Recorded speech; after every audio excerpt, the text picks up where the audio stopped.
بلوچستان کے ضلع سبی میں دہشت گردوں کا ایف سی کے دستے پر حملہ، 5 جوان شہید، شہداء میں حوالدار ظفر علی خان، لانس نائک ہدایت اللہ، لانس نائک ناصر عباس شامل۔ لانس نائک بشیر احمد اور سپاہی نور اللہ بھی فائرنگ کے تبادلے میں جام شہادت نوش کر گئے۔ فائرنگ کے تبادلے میں دہشت گردوں کا بھاری جانی اور مالی نقصان، دہشت گردوں کے لیے کی گرفتاریوں کے لیے سرچ آپریشن جاری۔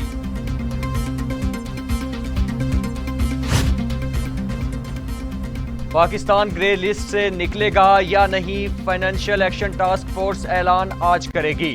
پاکستان کے بارے میں اہم فیصلے کا اعلان پریس کانفرنس میں کیا جائے گا۔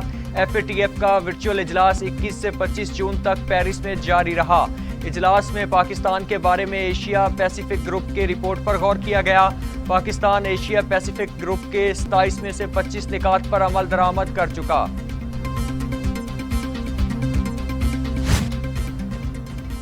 Do more, I M F کا پاکستان سے پھر مطالبہ، مذاکرات کا عمل مکمل نہ کیا جا سکا۔ آئی ایم ایف کے عہدیدار جیری رائس کا کہنا ہے کہ پاکستان کو اخراجات کے معاملات میں اصلاحات کرنی چاہیے۔ ریکوری کا عمل بہتر ہو رہا ہے، لیکن پالیسیوں اور اصلاحات پر عمل تیز کیا جانا اہم ہوگا۔ پاکستان میں کرونا مزید 44 انسانی زندگیاں نگل گیا، اموات 22,152 ہو گئیں۔ مزید 1,052 افراد میں وائرس کی تشخیص، 9,52,907 افراد کرونا میں مبتلا، 8,97,834 صحت یاب، 32,921 مریض زیر علاج۔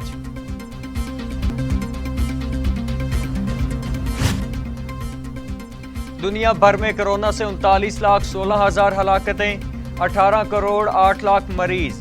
امریکہ میں 6,18,700، برازیل میں 5,09,300، بھارت میں 3,94,000، میکسیکو میں 2,32,000، روس میں 1,31,400، فرانس میں 1,11,000، برطانیہ میں 1,28,048 اور سعودی عرب میں 7,730 اموات۔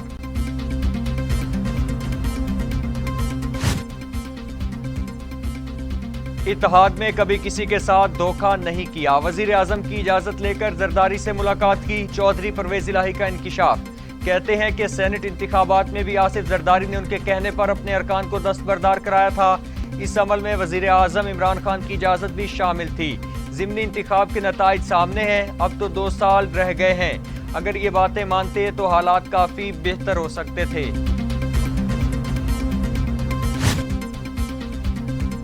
سندھ میں زرداری خاندان کی آمریت نافذ ہے، صوبائی اسمبلی میں اپوزیشن لیڈر کو تقریر سے بھی روک دیا گیا۔ فواد چودھری کی سندھ سرکار پر کڑی تنقید، کہا پیپلز پارٹی سے جمہوریت کا ورد 24 گھنٹے سن لیں، لیکن جمہوری اصولوں کی کم از کم پاسداری بھی اگر کسی صوبے میں نہیں تو وہ سندھ ہے۔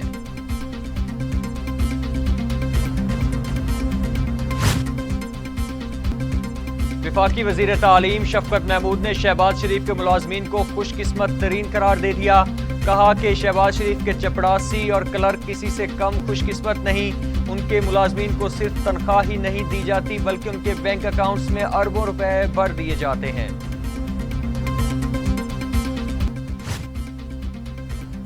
دنیا بدل گئی مگر ناکام ترین اپوزیشن نے رتی بھر منفی روش نہ بدلی، وزیر اعلیٰ پنجاب عثمان بزدار کے تنقیدی نشتر۔ کہتے ہیں کہ اپوزیشن کا مستقبل تاریک، عوام مسترد کر چکے، پہلے دن سے سارا زور حکومت کی مخالفت میں لگایا اور ناکامی کا سامنا کرنا پڑا۔ الزامات برائے الزامات کی سیاست کر کے اپوزیشن نے اپنی ہی لٹیا ڈبو دی ہے۔ گورنر پنجاب چودھری سرور کہتے ہیں کہ وزیر اعظم عمران خان کرپشن کے خلاف اپنے موقف سے 1 انچ بھی پیچھے نہیں ہٹیں گے۔ سیاسی مخالفین ملکی ترقی کو بریک لگانے کے لیے انتشار پیدا کرنا چاہتے ہیں۔ کاف لیگ سمیت تمام اتحادی اور عوام حکومت کے ساتھ کھڑے ہیں۔ شفاف احتساب ملک و قوم کے لیے لازم ہے۔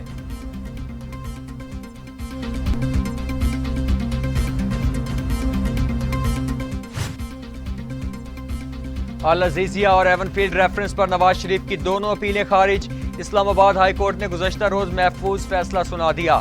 نواز شریف پہلے ہی عدالتی مفرور قرار دیے جا چکے ہیں۔ عدالت نے ریمارکس دیے کہ نواز شریف واپس آئیں یا پکڑے جائیں تو اپیل کر سکتے ہیں۔